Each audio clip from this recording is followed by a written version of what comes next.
So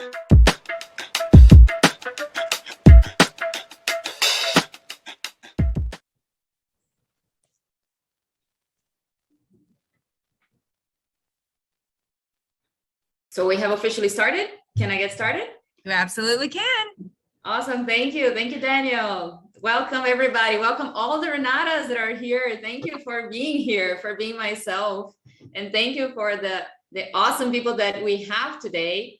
I'm very, very happy to make this call. I looked at the bios and we discussed who to talk to. We want this week to be very inspirational and bring very special people. So I'm very, very happy to talk to these women today.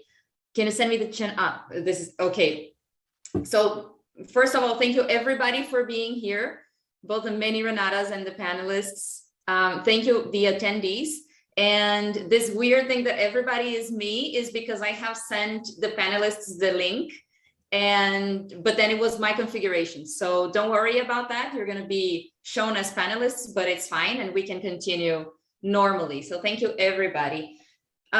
Today so my name is Renata. I am the broker of record of EXP Spain. EXP has started in Spain almost a year ago, and it's been an amazing experience because the community of agents that we're building is incredible. And every day I learn to me personally, it's been a very interesting experience to learn from very brave people, very brave women who always trusted themselves to a level that I didn't even think women could do. I thought that I have always been very insecure. And I thought that many women had this imposter syndrome.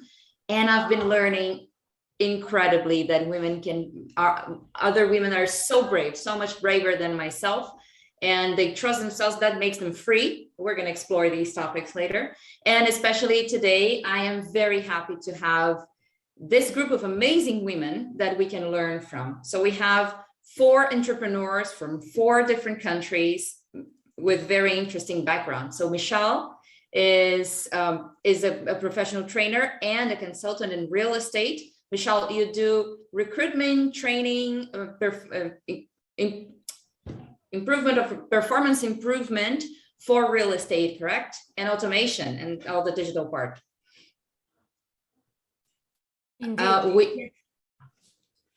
We also have Liana. She has more than 25 years of experience working in different kinds of agencies. She is an EXP agent now, and she's the president of Property Mark Naella, and also a very big influencer in the women in real estate, with a very big Facebook group called Women in Estate Agency that has already more than 1,000 members. So if you posted the link there, we're going to have a lot more Renatas here. We also have Michelle Dickens from South Africa. She's the CEO of TPN Credit Bureau. So she's an entrepreneur in the big data market, applied to real estate, it's the biggest tenant payment database in the world that she created. So amazing. And finally, Kranti, she's a real estate professional from India, real estate professional with 15 years experience, a psychologist and an entrepreneur. So amazing people. I'm especially inspired to talk to entrepreneurs. So thank you so much for being here. Thanks for the opportunity. Thank you. Thank you very much. So the first thing, so let's do this. I'm going to ask the questions. I think I have more questions than time, but I want to hear from the questions of the audience as well. So post the questions here, and I'm going to keep reading, and I'm going to read them as they arrive, right? I'm going to get started by hearing your stories. I'm especially interested in how you started in real estate. I think it's so hard to start in a profession, and we definitely have a lot to learn from you. Who's gonna begin? Me? Yeah. Okay. Okay, so hello everybody. My name is Michal Aviv, and I'm the entrepreneur from Israel. I'm gonna be 40 in 2 weeks. I'm gonna have my 40th birthday. Very excited about it. And the beginning of my career started in sales. I worked in sales all my life, and when I went to get my degree, I wanted to do it in communication, and I became a Marcom manager. I was responsible of all the marketing relations that the company had. I worked at a startup, and we used all of our time to recruit investors. After a while, we recruited the investors and we got the investment that we want. But a year and a half after that, the entrepreneur who brought me to the company and the biggest investor got into a dispute. And from being a successful company with a lot of potential, we had a 3D technology and we had shows all around the world. But because they had a dispute, in one day, everything stopped. And I found myself being out of the career that I thought I'm gonna have. And I went to look for a job, and I looked for a job for like 8 months. And then I found something in a high-tech company. But 6 months after that, I got thrown out because the product that we wanted to show was not ready, and it got back to development. And again, I found myself with nothing. And my brother-in-law, who had a Remax office in Israel, told me, listen, I want to take the brokerage, and I want to do a lot of things that I'm not able to do. Could you come and help me? Could you help me recruit agents and train agents? And I was like, listen, I don't know anything about real estate. I was not a realtor. How can I do it? And he said, listen, you're great with people and you're very talented. What do you care? Come, do it with me. I just forgot to mention that I was pregnant at the time. I was on my 4th month already. And he told me, he laughed at me. And he said, listen, who's going to take you to work there? You have a great opportunity here with me. And wait, someone's talking. And you have a great opportunity with me. Why not come and join me? Wait, who's talking? I'll wait. Okay. Is it okay? I think so, yeah. Okay. So he said, what do you care? Come do it. And after the birth, if you don't want to come back and we're not going to be able to do what we wanted to do, then nothing, you can always find another job. So I said, okay. And I started doing that. And I started recruiting and started training. And when I came to him, his office was him and 2 agents. And at the peak, we became 25 agents, which is big in Israel. It's not as developed as other countries. In most countries, it's very big. So yes, so we did a lot of stuff. And after 3 years, he decided he wanted to sell the brokerage. After we have all the agents and everything, he wanted to do something else. And again, I was thrown out of what I've achieved. But then my husband told me, listen, whatever you did it so well. Everybody knows you. Why not become an entrepreneur and do it yourself? And I was like, listen, I was never independent before. I know how to be, I worked on a salary. I'm afraid, my parents were entrepreneurs. I was going to ask exactly that. Were you not afraid with all these ups and downs? I was very afraid. My parents were entrepreneurs, and their last business was a restaurant who failed dramatically. And most of my childhood was a very bad experience. And I always said, I'm not going to do it to my children. I'm not going to be an entrepreneur. They were so irresponsible that that my childhood was stolen because I started working at a very early age. And I thought, well, I'm not going to do it. And he said, and I told him that, of course he knew. And he said, listen, you can always work for someone. Why not try? You did something that people don't do. Try to do it. And that's what I did. That was my first step. And I started recruiting agents, which is not common. We don't have that in Israel. Brokers do not pay for agents until I came. Did not pay until I came. And I started recruiting recruiters and trainers and started training them. And that's how the business got bigger. That's how I understood that there's a need that I can fill. So here I am. And that's what I did. So that's my story. I really relate to it, especially the part of being afraid. Like if I had done all these ups and downs, I would be so afraid. So it's good to hear that you have it too, and you just do it afraid.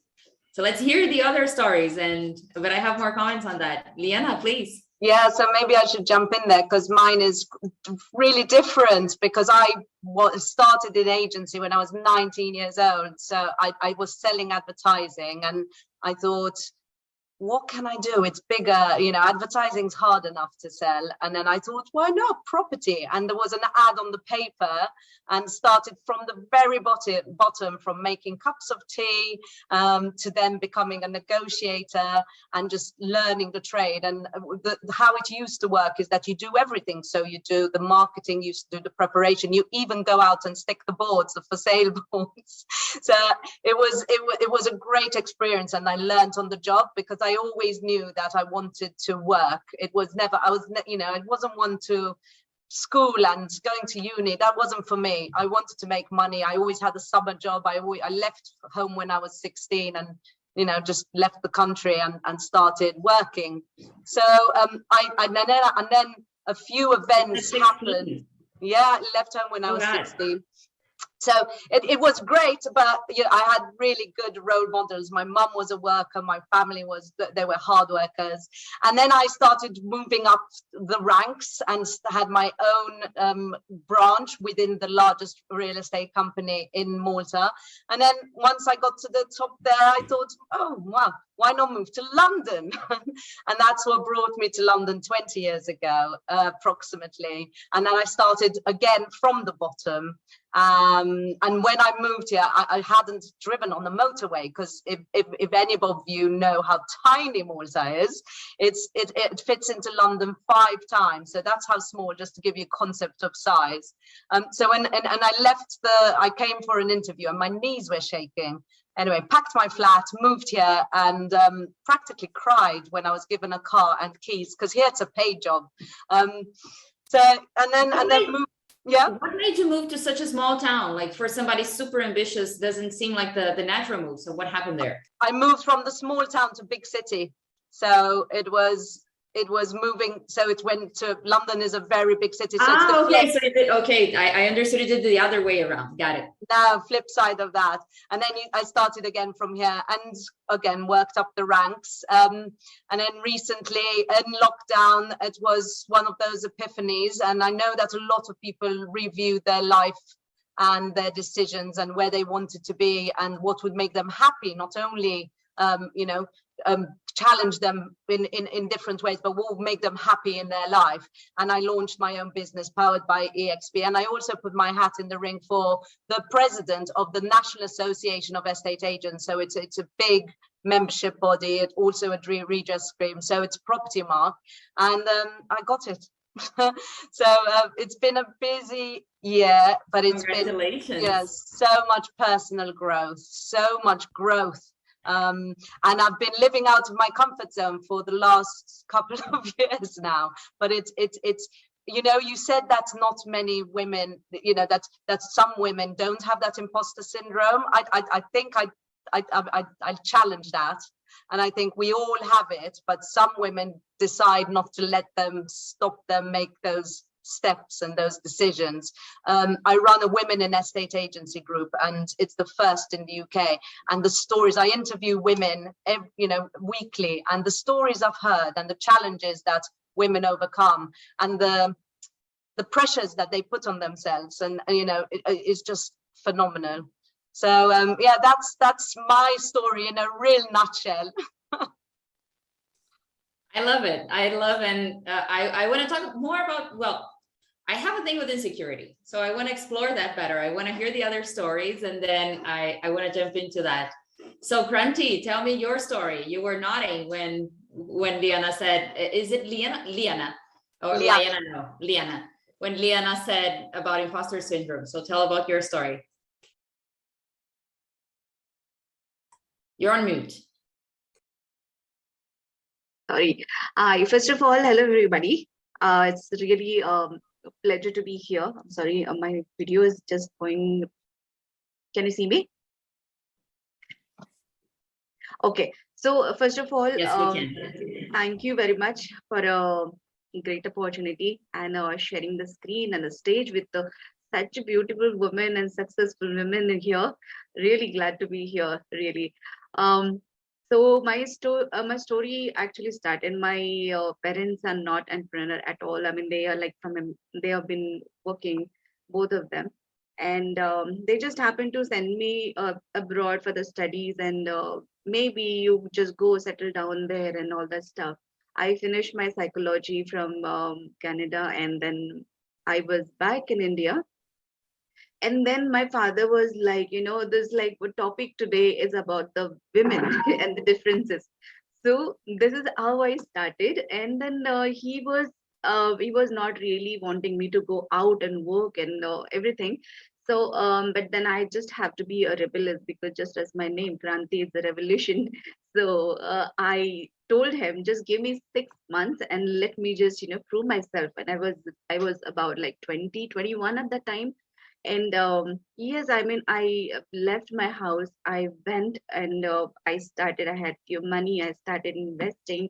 And before that, actually, what happened is I joined a company. A friend of mine was having a startup. So I actually started working with him as a property manager or a property or sales person, something like that. So then there was no designation at all for me. So he just like, you know, okay, you want to work, here is the work. So this is how I was like started, okay, go out and do this. So there was no designation as such. So he just asked me, okay, you want to work, just go out, and this is the property, and go negotiate and just bring the flat, because we want to invest in the flats. I'm like, okay, that sounds a little challenging, because I have no idea about the sales, right? Have you negotiated anything before? Yes, of course I did. I'm like, you know, I just almost like before that one. No, not at all. I was studying all the time. No, that was like first time. And then it was like, okay, I started going with the developers and started negotiating flats, and like, okay, we want 10 flats, we want 5 flats, we want 20 flats, and then, okay, give the good price. And I started negotiation. I got a lot of good deals for him. This is how it started. Then I got into commercial, and I was not knowing at that time. I still was not knowing that, okay, all real estate agent have one segment they look into. And I'm like, okay, I can work in all segments. So it was like kind of that thing that, you know. So I did the commercial deal. That was the biggest deal of my life. And this is what I'm like, oh, that's interesting. That's really interesting, because, you know, in that such like age, where we are still living with our families. And in that time, like, you know, I got a big chunk of cash in my account. I'm like, okay, that's it. This is what I want to do it. I like this. Yes, definitely. And because then you don't have to ask anybody for anything. Okay, you are buying things for yourself. You are giving out gifts to your family, to your loved ones, and it was amazing feeling at that time. I'm like, this is what I wanted to do all the time. And I wanted to have that tag of that director or like a founder or something like that, like just on my visiting card. So that was like, okay, that was very inspiration for me. So this is how the journey started, actually. Great. I think it's good. Like, I think it's a linear, exciting trajectory. No, I think it's very different from the other ones that we have here, right? And you, Michelle, you're the last one. Thanks, was- Renata, and thanks, ladies. So inspirational listening to everyone's stories, and particularly the imposter syndrome. Even as I was sitting here preparing to come and chat today, I'm like, oh my gosh, my story, my imposter syndrome. Even today, I can relate. So my story started, I did go to uni, I studied accounting. I did my articles. Guys, I bailed, I couldn't finish. I decided numbers were, wow. This accountant lifestyle was not for me. I'm also a people person. So I chose a career in real estate. Actually, I didn't choose a career in real estate at all. My boyfriend at the time chose a career in real estate, and I just followed him along. I started renting out properties. I did it for about 3 years in South Africa, and this was back in the 1990s. And what we were dealing with was absconding tenants, hijacked properties, people who weren't paying rent. I mean, it was a lot of delinquencies in the marketplace. But my pivotal moment was one of my tenants was living in number 13 Parklands. The landlord was a widow. She was an old lady. She was a pensioner, and her sole source of income was the rent out of this particular property, and the tenant wasn't paying. So there I am at 23 years old, knocking on the door and demanding rent from the gentleman. And of course, he wasn't there. It was a Friday evening. I remember it so well. It was a Friday evening, and he was physically moving out of the property, out of number 13 Parklands, and he was moving guys into number 14 Parklands, which was the unit next door. Thankfully, not my unit, not my landlord. I didn't have to worry about it. But I said to myself at the time, how do we as a market, as an industry, as landlords, as real estate agents, how do we prevent delinquent tenants from causing damage or non-payment between landlords? And so I created what I thought would be just a database of delinquent tenants. As it turns out, I created a database of every single tenant in South Africa on who they were, where they rented, how much they rent for, and more importantly, how they pay their rent.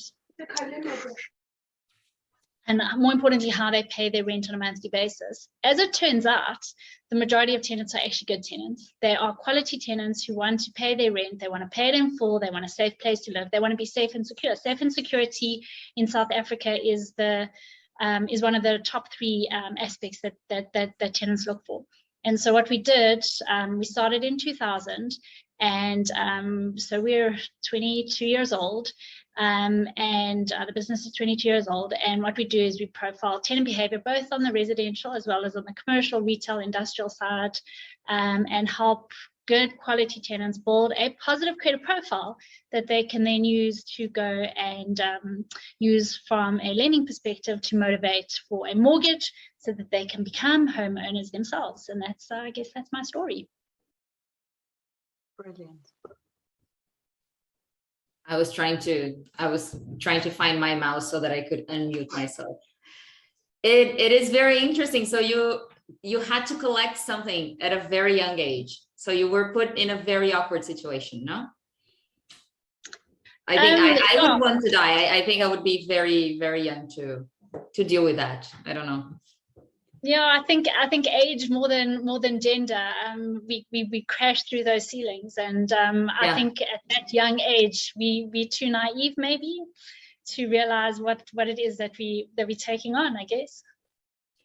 And I think one theme was across all the stories. I think it was the abundance mindset, right? So like you all have faced something and then you saw an opportunity and you started to grow it. I think Michal's case, it was more like her husband pushing her, or boyfriend at the time, pushing you. Husband. Yes. Husband at the time. Okay. So your husband was pushing you, but there was an abundance mindset behind all like you can't build something big unless you have like this mindset, no? Yeah. It looks, Absolutely. or maybe it's, yeah. So tell me about your achievements. So of all of your stories, what is the thing that you're most proud of? Well, I'm most proud of me being able to go to entrepreneurship and to have the guts to be scared, but do it anyway. I think to be brave initially, to be brave basically is not to fear, is not to fear from something, it's to fear and do it anyway because you believe. you believe that what you can bring to the world will change it, will change the atmosphere, will change the environment that you live in. And that's what got me to do it, because I knew I was doing something nobody else did. And I think my biggest achievement is for me to be very attentive to my customers, because I started recruiting the agents, and then after a while, the brokers start telling me, why don't you come work for me? I need someone like you, like you, like you. And after I heard it for the 5th time, I understood, and I said, why not I recruit the recruiter and I will train the recruiter? And then I saw that they need a training solutions, and they need consulting solutions. And I was very attentive, and I knew that I have the ability to bring a solution that does not exist. And that is my biggest achievement, because I invented a business that is not in the environment. I don't even have I forgot the name, that someone is competing with me. I don't have that. Yes, competitor. I don't have a competitor, because no one has been able to be a one-stop shop for the real estate market. So I think that is my biggest achievement so far. Yeah, I think it was a toss-up between taking that leap, because it's so scary to start your own business with bills and with all of the risks that entails. But I think telling my kids I was the president of something, and my youngest said, "But a president's a man, mummy." And I said, that was big, but they still, they find it hard to grasp the concept that I'm president of a big association of a business here. So I think that was the proudest moment. But I think it's also when you said you're going to be 40, right, Michael? When you reach a certain age, you start to give yourself a break.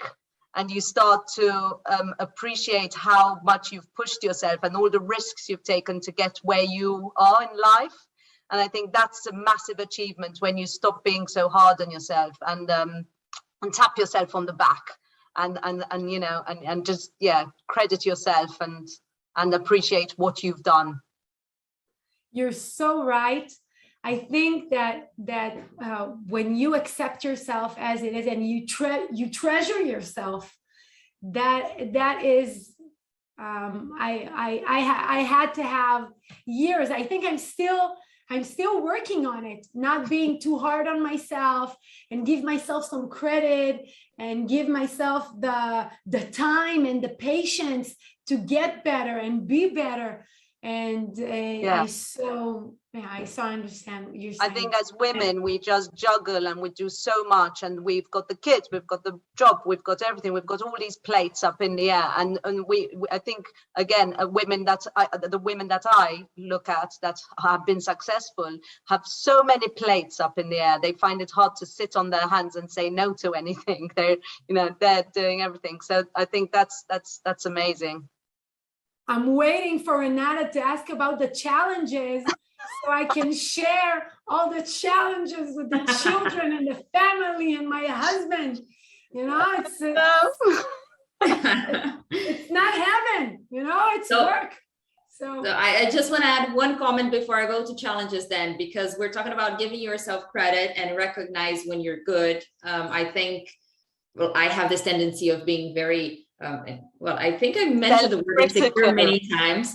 And I remember this conversation that I had yesterday with the person in my team. And she said, I had this amazing idea. Let's do a lecture in this place. Let's be a speaker about this topic, about marketing for real estate. And I'm going to prepare everything for you. And then you're going to go there and present.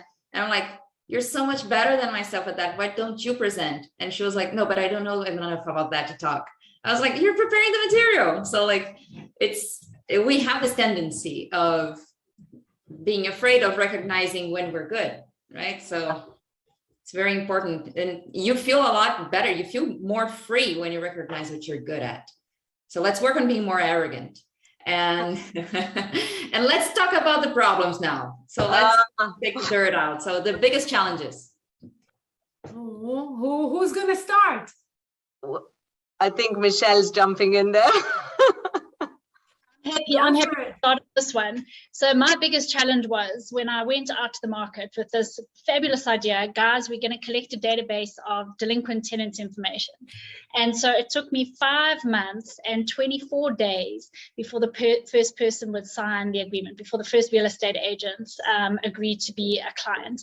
And that was because as I went around knocking on real estate agents' doors saying, have you got delinquent tenants, and do you want to participate in this database? And everyone would say to me, yeah, that's a great idea. I also had that idea. Definitely want to do it. But tell me, who else are your clients and how big is the database? And I'm like, well, you're going to be the first, and the database is brand new. So your tenants are going to be the first tenant. So it was an absolute chicken and egg story.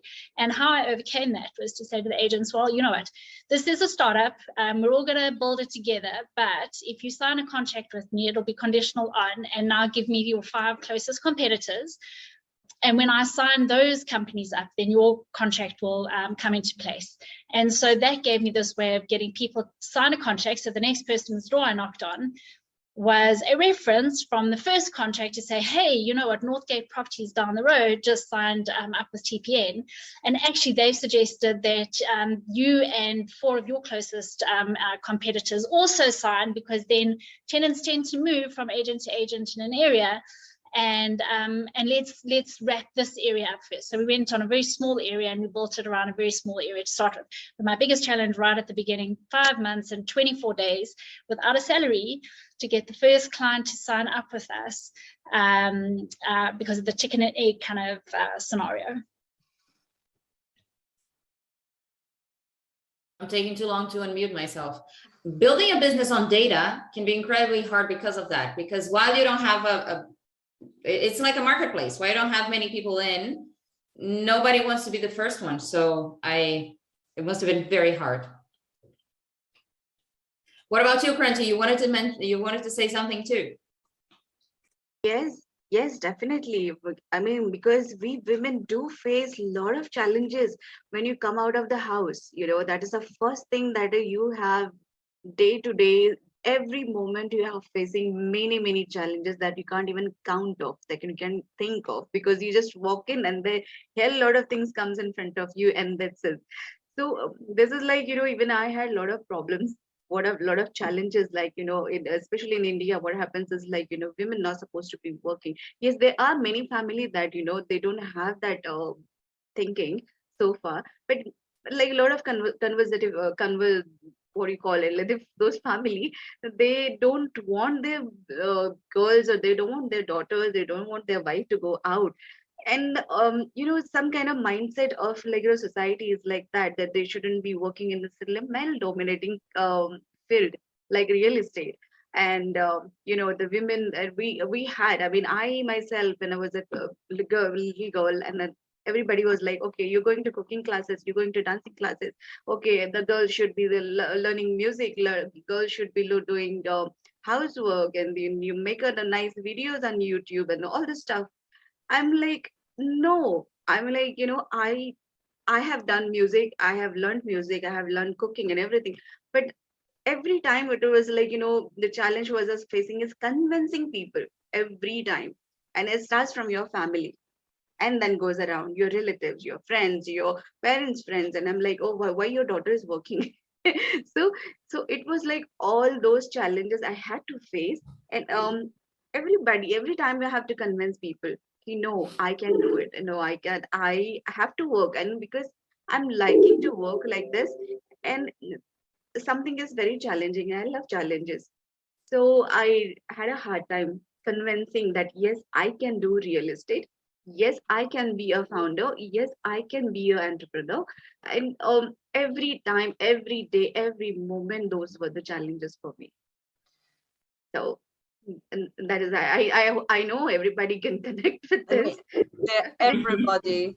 Kranti puts it into perspective, doesn't she? We think we have challenges, and then you go to the extreme of challenges. So you have to be strong to face that.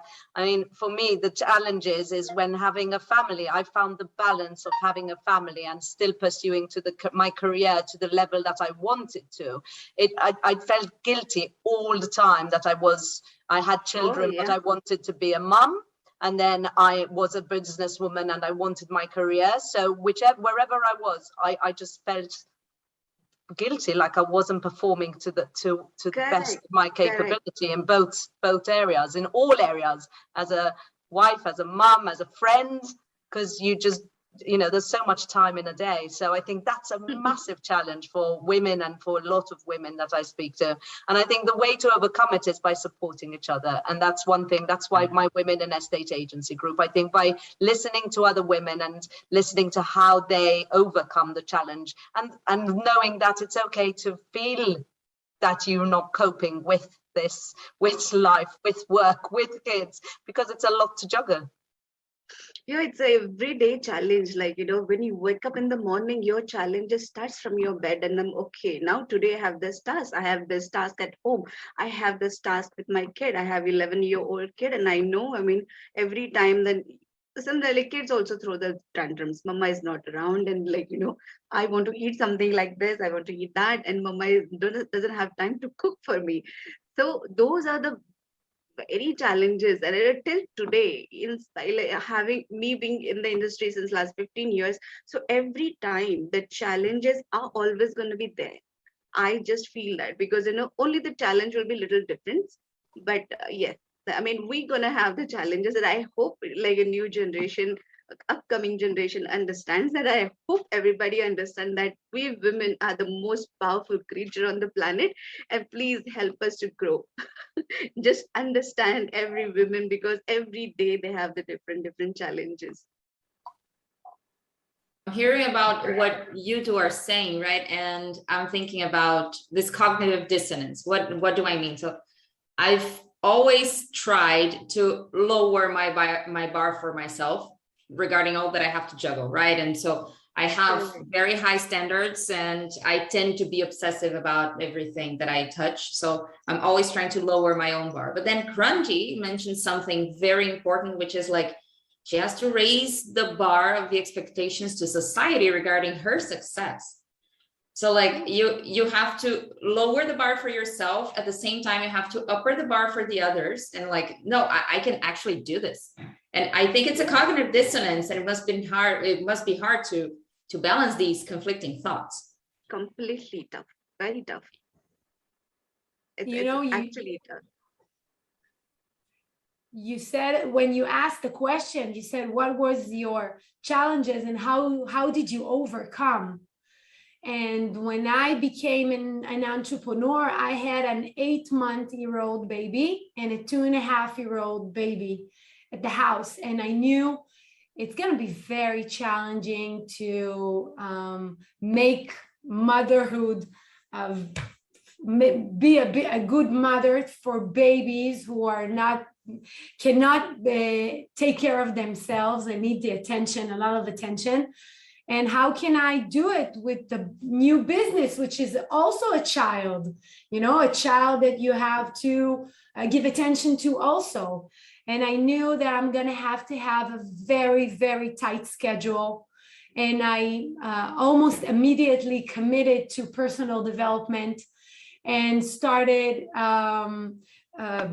doing a very structured day, which involved me working out, which gave me a lot of energy because I didn't sleep at night because she was too small and I had to breastfeed and everything. So I knew if I'm going to do it, I'm going to have a tight schedule. So if there are women here who are struggling, or are new moms who are struggling, how can I do it?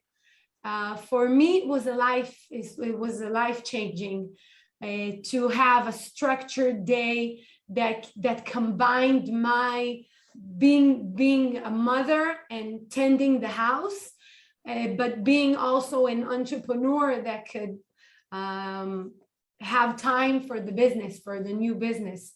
So I highly recommend to commit to a personal development and to commit to a tight, planned schedule. I would never think about personal development in this moment. So it's a great thing to add. One more thing to add to the plate, but then like I think it does the trick, right? Because you change the perspective, you get more balance and good. Totally. It changed my life. Actually, I remember me when my kid was like 2 years old, and I'm like, this is the time that I want to during that, like, I took a little break. So when he was 2 years old, I had to put him to the play school, and I was putting him to daycare. But the moment, and I was going out to work, and I used to pick him up, and then I had made a small bed in my car back seat and everything. So I had a bag with him. I used to pick up him from the preschool and then feed him, put him to sleep in the car only, and then I used to go for the meeting, finish my meetings, and this is how I actually manage. I mean, and yes, I mean, I was not really thinking that, oh my God, why I'm doing, but I was pretty much excited. I know, having the kid sleeping in my car and I'm still working. Every time that gave me a lot of strength. Okay, you have to do much better than this. So every time the strength was coming, and every time you want to do, okay, you can do much better. You can go ahead. So all family also gives you all that strength. Don't you think the setup and the hours and how society views the workplace for a woman needs to change? Because ultimately nothing quite prepares you for not sleeping all night, and then having a child that wakes up with a bit of temperature, and then you have a back-to-back day of meetings or a board meeting, and you have to make that call. So there's a shift, there's a change. There has to be a change with how it's regarded, because ultimately that pressure of nothing quite prepares you for not sleeping and having to make a decision of letting down 10 people at board meeting, or sending your child to nursery with some Calpol. It's just not, it's a really hard decision to make. I know. Those are real challenges, when you have your kids, in those growing age, and like now I feel like, the teenagers coming, like, after, once they are like 12 years old or something, they need more. They need their parents to be around more. So, and there is, like, and I'm happy to be in a real estate, because real estate gives me those flexible time to be with the kid, and I can still work, and I can still complete and fulfill my passion, and I, live my dreams, and still be with my son, and watching him grow. This is I know this real estate platform is the best. I mean, I would say you don't have to work for a 9 to 5 job, and then you don't know what your kid is doing at home. So yeah, that's definitely. I love to be in real estate. And you're talking about kids and letting your kids down and these expectations. And I know I'm jumping some questions in our what we planned, but in our script, but I would like to see, I want to know if like the husbands feel the same.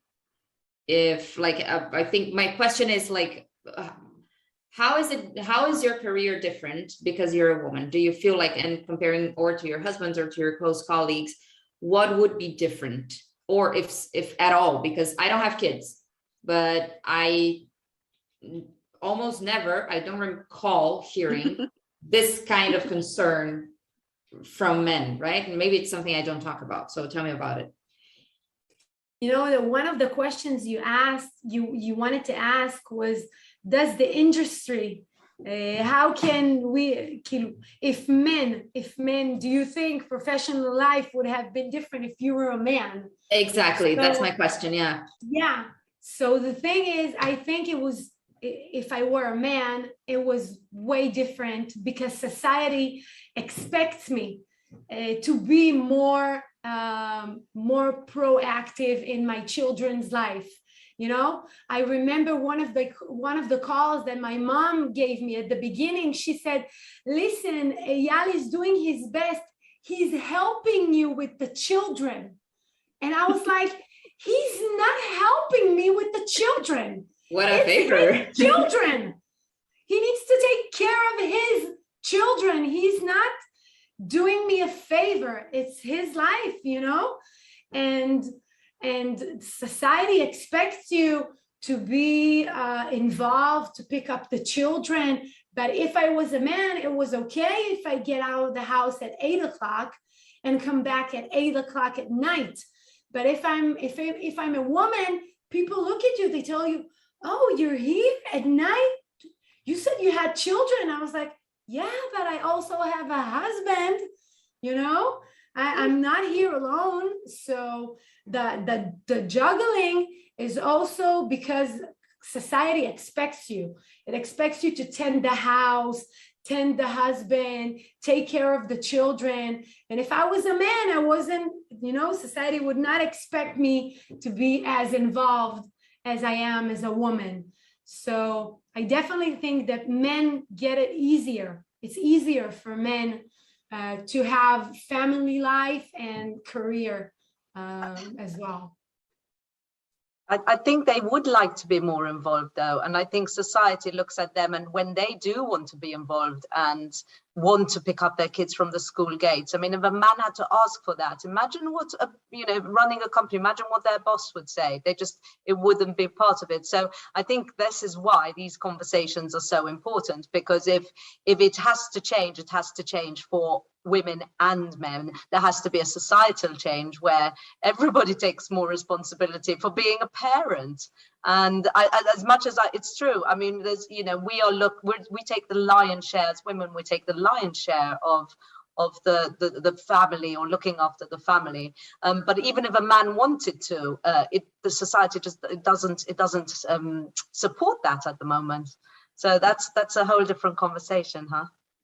Yeah, that's also true, because men, they want to be involved. They're also in the trap. They're trapped. You're so right. And here in Israel,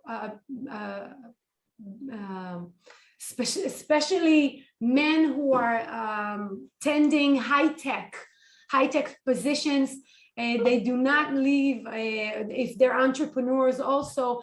And yeah, people look at it different. You're so right. If they want to be more involved, then the society looks at them and, what is wrong with you? Don't you have you're so that's why EXP works so well for men and women here in the UK, because the men have the option to do the things that they want to do with their children, and it facilitates a more level playing field for them to be there to support their partners, their wives, girlfriends, or in any way. So I suppose then we move back to the workplace being flexible. I'm thinking that about what you said. I did never articulate it this way, but I think that in EXP you can have the flexibility without having to lower your standards of ambition, right? And I think that's why it works. What about you, Michelle? What do you think about that? Sure, guys. I remember my firstborn, he's now 11, same as you can see. And I remember bringing him into the office when he was 2 weeks old. That was when I went back to work, and that's when he came back with me. My husband at the time, he worked with me, and so he was supportive at the time. And as a result of that, my attitude as a mom changed, because before that I had children late. So I had children when I was 37 and 38, and I was really focused on building a business. And at that time, my perspective about parents and moms and dads changed. And so my working environment for my employees changed to say, guys, we've got to be supportive of parents with kids. Kids wake up with the temperature. Oh, my first child had to be fed every 45 minutes. Oh, my sweet soul, for the first 3 months. And I was shattered. I was exhausted, and my attitude changed. And I don't think it's a male versus female thing. I do believe that women take on the brunt of child care and child raising. But I do believe that's an individual choice. And the more we talk about it and the more we share the opportunities for both men and women to make changes, to be there for their children, the better the world will be ultimately. So changes are remade it's the first day of school. Guys, come in late. Everyone's dropping their kids off at the first day of school. It's not a biggie. If your kid isn't feeling well, work from home. If it's a big sports day event, it doesn't matter if you're male or female.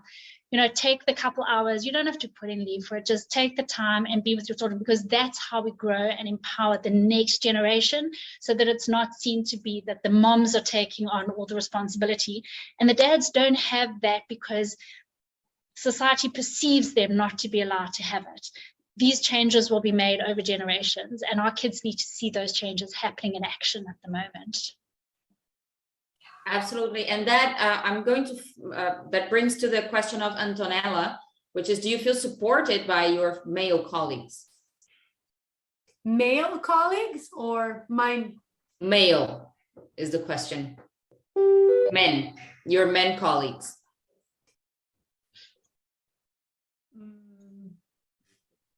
If I feel supported, I don't look for their support. I don't care about my men colleagues. I only care what my husband thinks, and that, so I don't know, maybe someone has a better answer. No, I think it's both.